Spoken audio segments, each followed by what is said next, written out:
Le plus grand voleur de tous les temps, c'est celui qui vole ton temps. Nous avons déjà tous entendu l'expression « le temps c'est de l'argent » ou encore le plus grand voleur de tous les temps est celui qui vole ton temps. Lors d'une émission télé sur une chaîne africaine, un invité a fait une remarque très intelligente qui doit faire l'objet d'une profonde réflexion sur le continent par nos experts en la matière si nous voulons réduire ou éradiquer la pauvreté et créer les conditions d'un lendemain meilleur pour le continent noir. Je vous laisse regarder et à chacun d'en juger le contenu. Le plus grand voleur de tous les temps, c'est celui qui vole ton temps. The greatest thief of all the time is the one who steals your time. Et ce voleur en Afrique s'appelle école.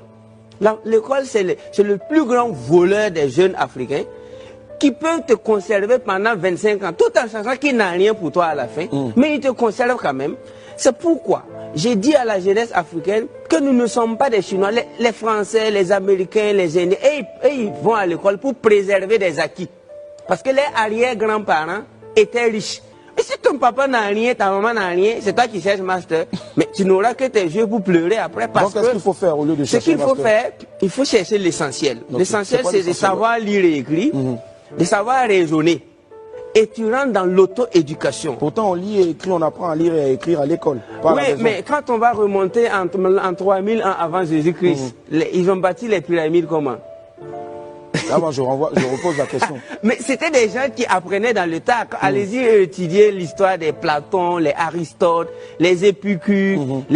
À l'époque, la sagesse était livrée en live. Vous travaillez, ils faisaient des one third. One third, ça veut dire un tiers de ton temps, c'est pour apprendre. Un autre tiers de son temps, c'est pour appliquer. Et un autre tiers, c'est pour aider les autres. Donc les gars prenaient cours maximum 3-4 heures par jour, et le reste c'était pour travailler et bâtir. Mais aujourd'hui, nous avons une jeunesse capable de prendre cours de 8 heures à 18 heures, comme si c'était pour fabriquer des avions. Et alors qu'après, c'est juste pour devenir chômeur. Donc, on ne peut pas risquer toute une vie et une jeunesse à la recherche d'un papier sur lequel on écrit nom, prénom, diplôme et puis cachet. Je trouve que c'est risqué, ça c'est ce que je trouve. Donc pour moi, nous sommes tous appelés à aller à la quête de la connaissance. Parce que Jesus Christ said, my people is dying lack of knowledge. Mon peuple meurt par manque de connaissance. Mais il n'a pas dit manque de diplôme. Il a dit manque de connaissance. La connaissance, c'est tout ce qu'il nous faut. Et tu dois payer le prix même qu'il faut pour connaître.